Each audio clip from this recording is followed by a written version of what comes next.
যেখানে তুমি রবে সেখানে আমি হব ছায়া, আমারই জীবন তুমি, করি না প্রাণের কোনো মায়া। বাংলাদেশের অহংকার, বাংলাদেশের সালমান খান, পিরোজপুরা সালমান খান বলি। যাই হোক, তার জন্য তো নারীরা মানে খুবই পাগল।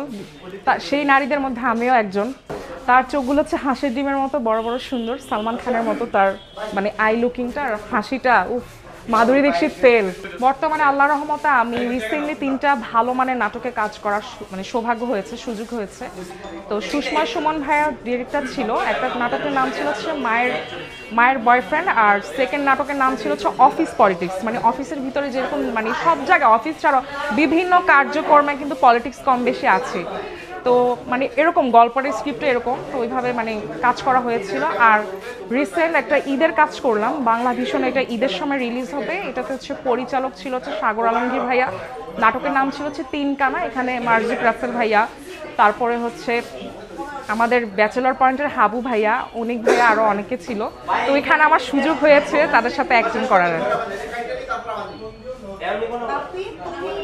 জি আপু, তারপরে একটু জানবো যে আসলে আপনি সবসময় আলোচনায় থাকেন এবং আপনি মিডিয়া রিলেটেড লোক।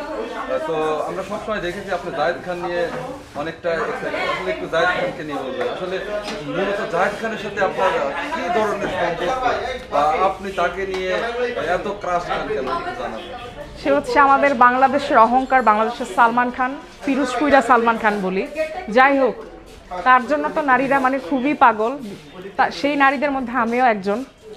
আর জায়েদ খানের জন্য আমার সবসময় মন থেকে দোয়া আছে, শুভেচ্ছা আছে, শুভকামনা আছে, আল্লাহ যেন তাকে দীর্ঘজীবী করে, সই সালামতে রাখে, এবং সে যেন হলিউডে অভিনয় করে যেন আমাদেরকে সারপ্রাইজ করে, আমরা সেই সুযোগে সে অপেক্ষায় আছি। মানে জায়েদ খানকে নিয়ে মেয়েরা এত ক্রাশ খায় কেন যদি একটু বলতেন? তার চোখগুলো হচ্ছে হাঁসের ডিমের মতো বড় বড় সুন্দর, সালমান খানের মতো তার মানে আই লুকিংটা আর হাসিটা, উফ, মাধুরী দীক্ষিত ফেল। সেই সাথে একটু বলবো যে আপনি জাহেদ খান সবসময় আমরা দেখেছি ডিগবাজি দিয়ে থাকেন, তো আপনিও আমি দেখেছি যে আপনিও শুধু জাহেদ খানকে কপি করে ওইভাবেই ডিগবাজি দিয়েছেন। আসলে এইটার অনুভূতিটা কেমন? মানে এটা ফিল করছি যে ওস্তাদ যেমন শীর্ষ তেমন, মানে ওই ব্যাপারটা ফিল করে, মানে আমি ওর ভক্ত, তো মানে ট্রাই করছি। কারণ ছেলে হলে আরো সুন্দরভাবে ডিগবাজি দিতে পারতাম, কিন্তু আমার জায়গা থেকে তাকে এটা আমি তাকে যে কত পরিমাণ মানে ভক্ত হিসেবে ভালোবাসি, সেটা ভালোবাসার বহিঃপ্রকাশ ছিল। এটা তাকে মেনশন করে তাকেই মানে এটা দেওয়া হয়েছিল ডিগবাজি। তারপরে জাহেদ খানকে নিয়ে মেয়েরা জাহেদ খানের ছবি মাথার নিচে বালিশ বানিয়ে ঘুমায়, আবার অনেকে কোল বালিশ বানিয়ে ঘুমায়, আসলে এর কারণ কি একটু জানাবেন? এটা আসলে এক একজনের প্রত্যেকটা মানুষ কিন্তু পছন্দের নায়ক নায়িকা থাকতেই পারে। যেমন মান্না ভাইয়া ছিল, তারপর হচ্ছে মহানায়ক সালমান শাহ ছিল সুপারস্টার, তারপরে সুপারস্টার মেগা স্টার এখন সাকিব খান ভাইয়া, তারপর আরও অনেক নায়িকা আছে। এরকম মানে যার যার ব্যক্তিগত পছন্দ, মানে ক্রাশ আর কি, ন্যাশনাল ক্রাশ। আমার মনের ন্যাশনাল ক্রাশ হচ্ছে জেকে, মানে জায়েদ বাবু, আর কেউ না। আচ্ছা, জাহেদ বাবুকে আপনি কতটুকু ভালোবাসেন? মন মানে আমার কথা হচ্ছে ওর শেষ বয়সের আমি কাজের বুয়া হইতে চাই, মানে টেক কেয়ার, নিঃস্বার্থভাবে, ওর সুখে না ওর দুঃখে দুঃখী হইতে চাই। এটা আমার মনের থেকে তাকে বলা, এটাই কথা। ও আচ্ছা, তাহলে যাই।